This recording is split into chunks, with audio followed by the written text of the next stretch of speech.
Selamat datang Pak Agung, kakak-kakak kelas DOS dan juga teman-teman semuanya. Perkenalkan nama saya Fatih Kuswaya Ahimsa dari Klasis DMA. Pada hari ini saya akan menjelaskan mengenai tutorial lengkap instalasi modul ekstra HRIS di aplikasi Udo. Jadi pada hari ini saya akan menjelaskan mengenai 3 modul ekstra yang akan diinstal dalam aplikasi Udo, yaitu Open HRMS Core, lalu juga Open HRMS Employee Training dan Orientation, lalu yang terakhir adalah Open HRMS Employee Appraisal. Jadi setiap modul ini memiliki fungsionalitas yang berbeda-beda, namun saling melengkapi dalam pengelolaan SDM dalam aplikasi Udo.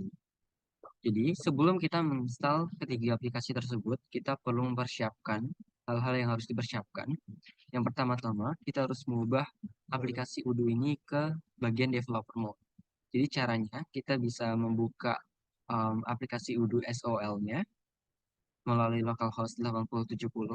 Lalu kita bisa buka ke bagian settings di bagian kiri.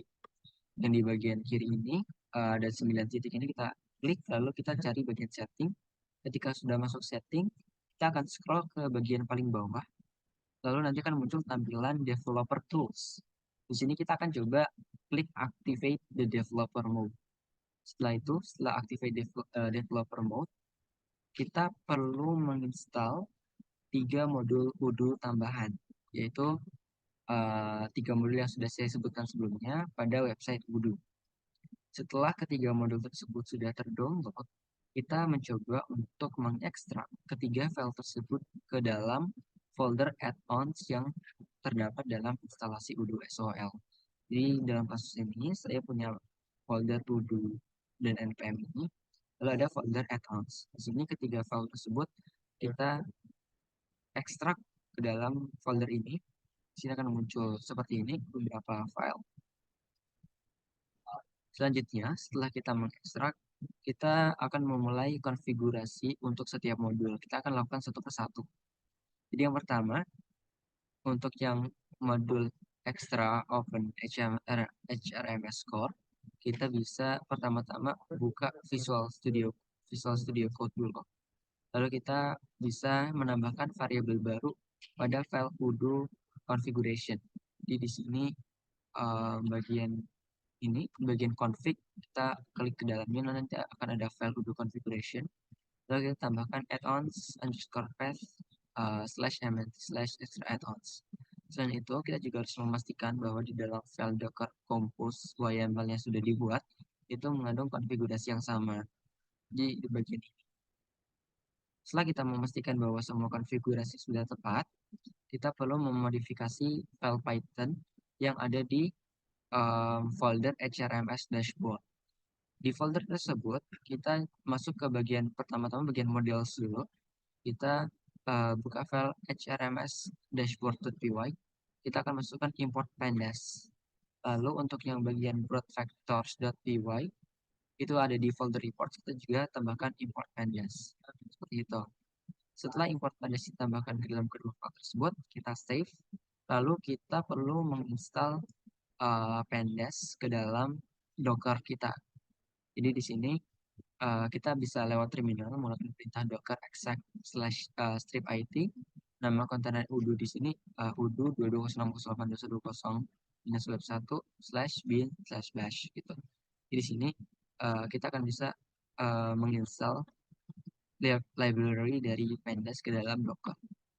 Setelah terinstall, kita coba untuk merestart Docker agar sistem bisa membaca dengan perintah docker start nama kontainer Udo. Seperti ini. Setelah itu Docker akan restart. Nah, setelah semua langkah kita lakukan, artinya modul sudah masuk ke dalam aplikasi Udo SOL.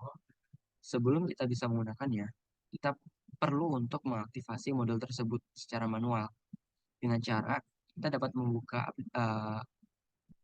website localhost-nya, lalu kita ke bagian 9 titik ini, kita cari bagian apps.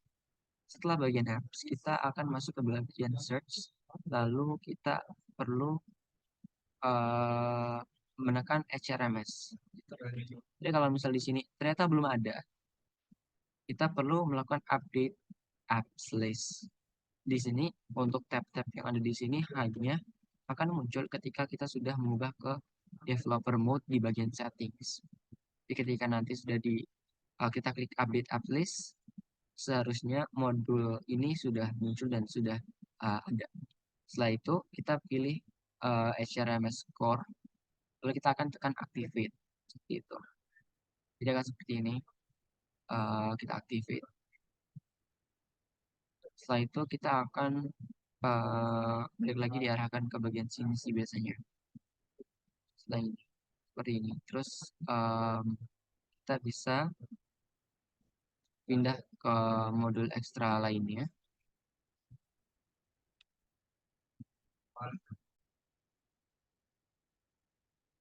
Oke, selanjutnya untuk bagian um, modul yang pertama, HR MS Core sudah terinstall. Kita lanjut ke instalasi modul ekstra Employee Orientation and Training. Jadi di sini kita buka file manifest py yang ada di dalam folder OH RMS Core. Lalu kita tambahkan di bagian depends ini Employee Orientation seperti itu. Lalu setelah itu kita save, lalu kita bisa aktivasi modul di UDO lagi. Tapi sebelum aktivasi modul, kalau misal tidak ada, kita bisa update uplist lagi gitu. Jadi akan seperti ini, modul update. Setelah modul di update, seharusnya akan muncul. Jadi seperti ini. Di sini ada employee. Saya pakai kata employee. Di sini ada employee orientation and training. Di sini kita tinggal klik activate saja. Setelah diactivate nanti kita akan diarahkan ke halaman yang ini. Dengan seperti ini artinya modul sudah dapat digunakan. Selanjutnya untuk instalasi modul terakhir yaitu HRMS of Employee Appraisal, kita buka file yang sama, file manifest.py, lalu kita tambahkan OH Appraisal di dalam bagian dependency di bawah Employee Orientation di sini.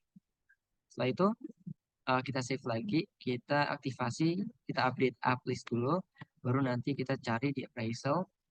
Kalau sudah ada, kita klik activate seperti itu. Nah, setelah itu seharusnya sudah tersimpan dengan baik gitu, sudah dapat digunakan. Tapi agar kita bisa mengakses semua ini gitu, karena kita role-nya adalah administrator, kita harus mengubah konfigurasi kita dulu dengan caranya masuk ke settings, lalu kita pilih manage users. Di sini bisa dipilih ketika buka setting ada manage users. Lalu setelah itu kita bisa memilih bagian user yang sedang digunakan. Terus kita mengubah ini bagian yang sedang digunakan. Kita pilih di sini namanya adalah Michelle Admin. Yang bagian ini latest authentication kita coba klik. Lalu kita di sini bagian appraisal itu kita ubah jadi manager sehingga kita bisa mengakses yang bagian employee appraisal ini seperti itu.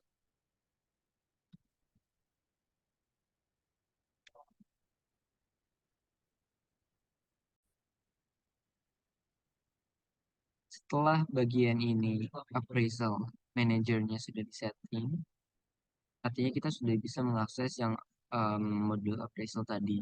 Karena kalau misal kita tidak setting, biasanya nanti untuk modul appraisal tidak akan muncul di bagian daftar apps-nya. Jadi tidak kita bisa activate tapi kita tidak bisa akses secara langsung. Jadi setelah diakses kita akan bisa mencari bagian appraisal lalu akan muncul seperti ini. Seperti itu. Jadi eh, hal yang telah saya jelaskan tadi merupakan bagaimana sih caranya kita menginstal 3 modul ekstra untuk Udu di bagian HRIS sendiri. Nah, untuk pertanyaannya, apa yang kamu pahami terkait dengan modul HRMS Core? Jadi yang saya pahami setelah saya menginstal ini dan mencoba mengeksplorasi adalah saya memahami bahwa modul ini merupakan apa ya fondasi atau kayak core dari HRMS itu sendiri. Jadi karena disebutnya HRMS Core, jadi fitur-fitur yang diberikan di sini adalah fitur-fitur dasar seperti misal ada absensi, pengajuan cuti, pengaturan jadwal kerja, dan karena ini merupakan fitur dasar, jadi modul ini juga bisa diintegrasikan dengan modul-modul lain. Seperti yang tadi di langkah pertama, setting untuk OpenHRMS Core itu merupakan setting yang general seperti itu. Lalu untuk modul Employee Orientation dan Training, seperti namanya, modul ini didesain untuk membantu perusahaan dalam proses orientation dan training karyawan baru. Jadi misalnya ketika karyawan baru bergabung, jadi modul ini tuh memastikan bahwa oh ini perusahaan bisa nih ngasih apa namanya training dan juga orientation kepada karyawan yang baru, sehingga karyawan ini bisa juga mendapatkan informasi dan pelatihan yang diperlukan untuk memulai pekerjaan dengan baik. Atau biasanya mungkin kalau di um, HR tuh sebutannya on job training seperti itu. Jadi setelah itu fitur ini tuh juga mencakup pembuatan program orientasi, pelacakan progres pelatihan, dan juga dokumentasi. Dengan modul ini, perusahaan dapat memastikan bahwa karyawan baru ini siap untuk bekerja dan memahami prosedur perusahaan. Dan yang terakhir untuk HRMS Employee Appraisal, jadi modul ini membantu perusahaan untuk mengelola penilaian karyawan secara berkala. Jadi di sini kita perlu setting tadi manajer, sehingga manajernya itu bisa memberikan umpan balik, mengukur kinerja karyawan, selain itu juga memberikan appraisal kepada karyawan itu sendiri. Seperti itu. Jadi dengan modul ini, proses evaluasi kinerja itu bisa jadi lebih terstruktur dan juga manajer bisa memberikan penilaian yang objektif. Seperti itu. Jadi cukup sekian untuk video penjelasan dari saya. Terima kasih atas perhatiannya. Sampai jumpa.